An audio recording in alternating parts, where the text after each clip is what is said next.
Behold, I had not seen her in a year. But she still looks good. She still looks good. There she is. There she is. She's still looking pretty good. Like, considering this car has not been driven in over a year, she still looks pretty good. Still looks pretty good. Right? Still looks pretty good. However, so I got to see Tay. I hadn't seen him in... I hadn't actually seen Tay in like 16 years, I think, something like that. But he was super nice, super friendly. He's an old man now, and he's like, what the hell happened with your car, dude? And I'm like, I don't know. It's like, this is how your car arrived to me. Here's the boot of the car. There's my engine. They literally just threw it in the boot of the car. There's the engine to the car in the boot. That's how they delivered it to Tay. This is how they left my car. After they decided on it. Like, this is what they did. They just threw the boot of the engine into the boot of the car and just left it there. What did they leave in the front of the car? A big fucking rusty hole. This is the front of the car. There's supposed to be an engine there.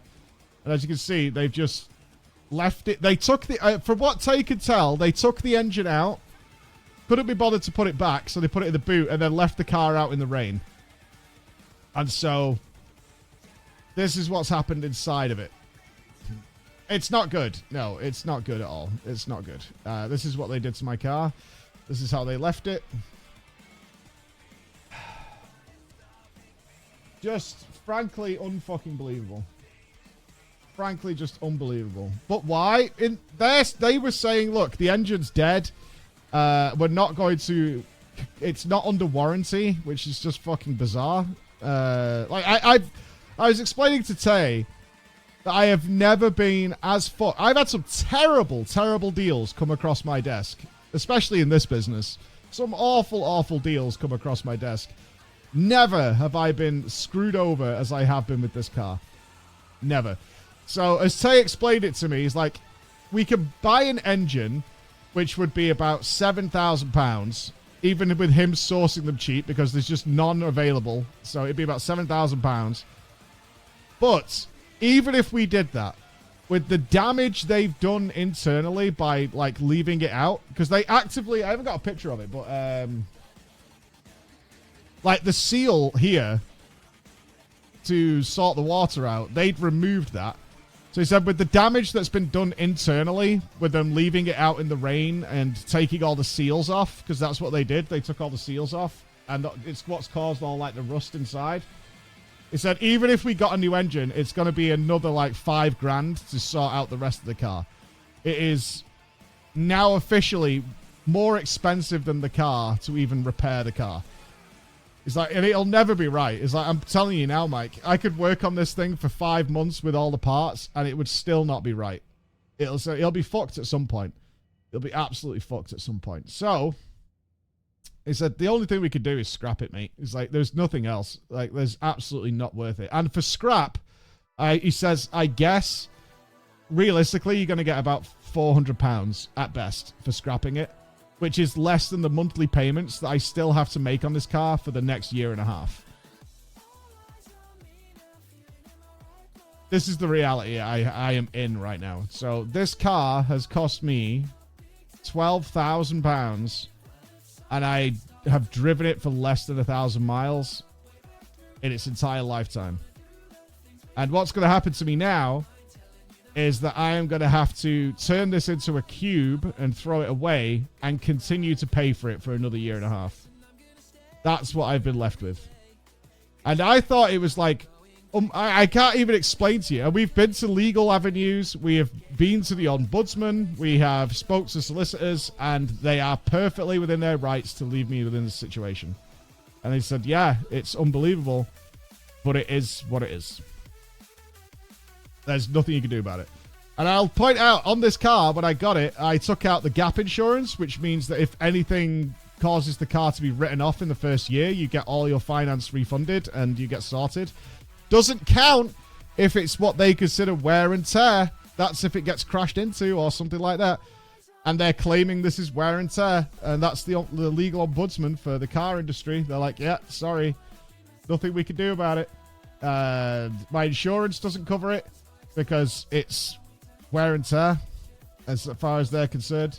Wear and tear for less than 1,000 miles. Yeah.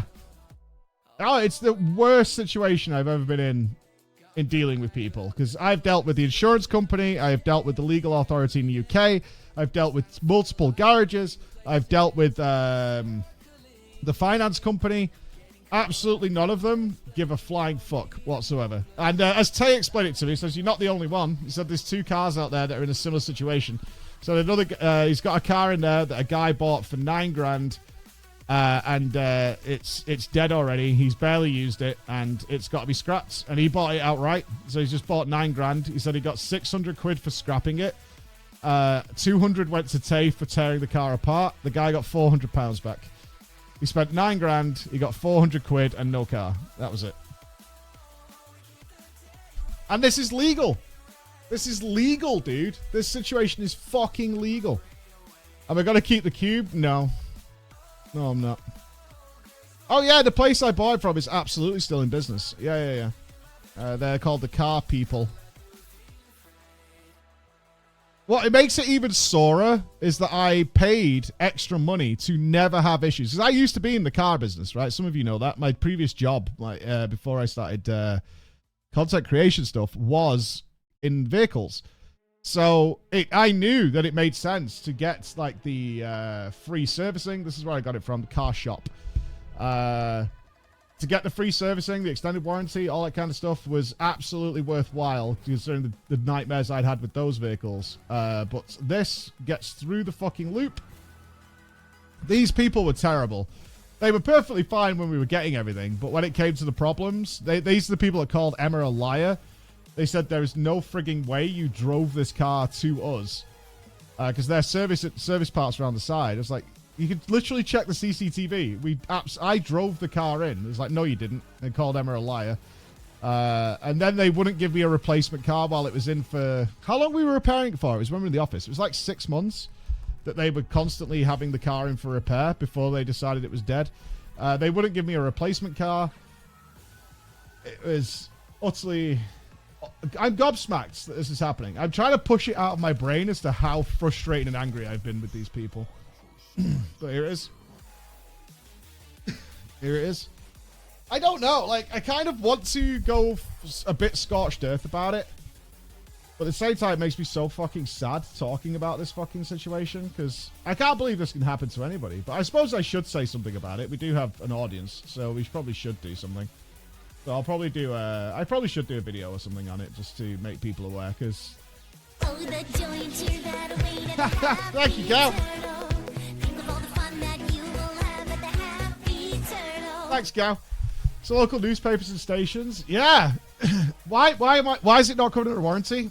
So, I'm not a mechanic, and I'd have to get the full breakdown. You wouldn't.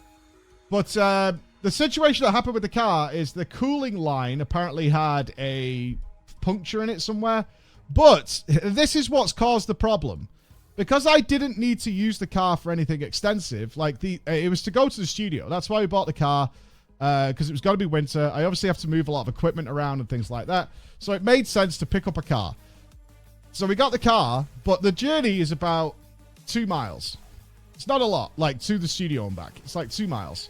So little journeys. And the car ran fine doing those journeys. We never had any issue at all. When we went on the motorway, which I very rarely needed to do in the car, that's when we noticed there was a problem because the car kept going into safe mode and saying the temperature was like completely overheating. And then the temperature gauge would drop down to normal. It would fly up like instantaneously to maximum temperature. The car would go into safe mode, which drops you to like 30 miles an hour, which is really dangerous on the motorway. And then it would just suddenly go back to normal. So our theory was there was just something wrong with the computer or the sensor. Because there's no way it was going to like 120 degrees and then back down to normal temperature instantaneously, right? That's not happening. So we took it to the car people. Because then the service light came on at the same time. It's like, okay, there's something going on with the computer because we knew it had just had a service before I bought it. It was part of buying it.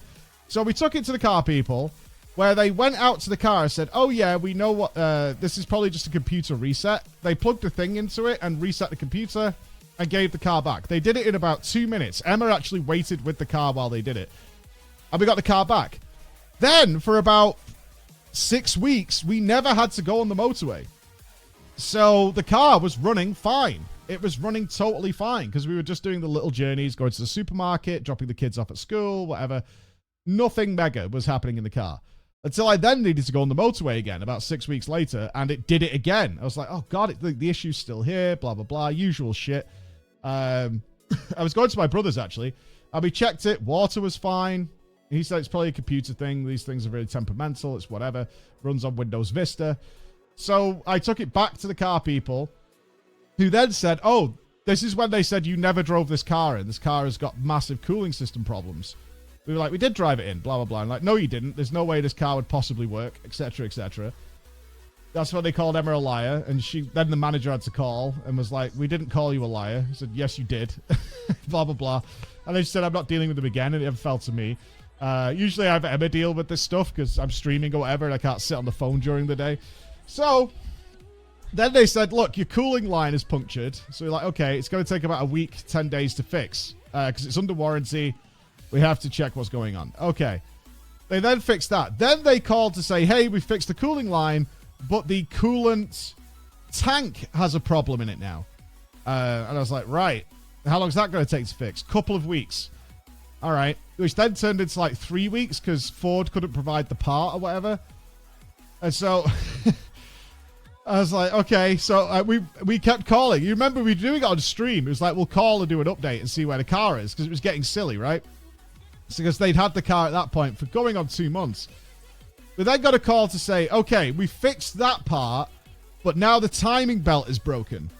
And we need a special tool from Ford to fix your timing belt because we've taken the engine apart. We need to redo the timing belt, blah, blah, blah, blah, blah. I was like, okay. And thankfully, we have some mechanics in the stream who were like, yeah, it makes sense. Because I couldn't understand how this isn't predictable. Or how they can't find these problems until after they fixed the first problem. I was like, can you not just check the whole car to find problems and then fix it all at once? And they were like, no. And then the mechanics in the stream did back them up on that. It's like, no, you can't do that. You have to repair what you know is wrong. Then you find out what's wrong after that. It took then a further like 3 or 4 weeks for them to get this timing belt thing sorted because Ford couldn't get it or some shit like that. I don't fucking know. And then it came back again. And that's when they said the engine's dead. And that is not covered under warranty. So the coolant pipe, the coolant tank, the timing belt, all that was under warranty. But the engine's not under warranty. And so your car is now dead. So I went months without the car to then be told at the end of it, I'm never getting the car back again. And for some reason, that doesn't count. And their argument is, we can't prove that we didn't cause the damage. I was like, how the fuck do I destroy a coolant pipe, a coolant tank, and the engine driving to 2 or 3 miles a day? And they're like, we don't know. You could have done anything in it. We don't know what you did in the car. So, as far as we're concerned, you've caused this damage, and it's not covered under warranty. It's not a fault with the car. You've done it. And that's where the sticking point is. We can't prove it. And they're right. I can't prove it. I can't prove that I didn't do something to it. I know I didn't do something to it, but I can't prove it. And that's where we're at. Claims court? No, the solicitors won't touch it. It said if we've already been to the legal ombudsman who oversee this stuff and they've denied the claim, we have the email, they've denied there's an issue, then that's it. There's nothing we can do. There's no victory to be had. Like, there's no way you could do it. Shouldn't they prove you did? I would have thought so. Like, is there a stone chip? Is there, like, was there, you know, let's assume something flew off the road into the engine. Let's say I drove along a track or whatever. Then shouldn't there be, like, that kind of damage? Like something ricocheting around the engine or something? But, yeah, it doesn't count that way. It just doesn't work that way. We've been down every avenue. This has been going on since June last year. This has been going on for a year. And we've been dealing with it every which way. I have a stack of papers here from all the people who deal with it. So, there you go. Yeah, you'd have to record every second you've got on the car. So that's where we're at. That is where we're at, friends. So she's dead. She's going to cost me every month for the next year and a half. and I didn't get anything out of it. I don't need a car right now because we haven't even got the studio. Like, I learned to adapt without the car. I could borrow Emma's car on occasion. It was just out a matter of convenience to make life easier to do things. So, yeah. A dash cam can't prove a stone didn't go in the engine. Like, what would you show? No, they've got CCTV showing that I drove it there. Yeah, they've got that. I mean, this has a high reputation. Like, it's not like this is a small-time business or anything like that. They have a high reputation. They do. They have a high reputation. This isn't like some back alley fucking car dealership. It's not. It's not a direct car dealership by any means, but it has a high reputation. I mean, they sell probably fucking, I don't know, what's their quota? Like 50 to 60 cars a week, something like that. But it is what it is. It's certainly not like a 2-bit fucking place. Do you know what I mean? It's not. It's not a 2-bit place to go and pick up a car. Yeah, it was called the Car People. Now it's called the Car Shop. Yeah, it's not a 2-bit place. It's not. I just got absolutely fucked on it.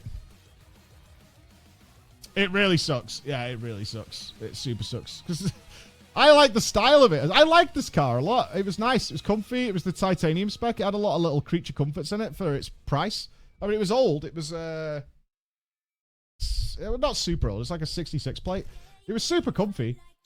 Chris had a ride in it.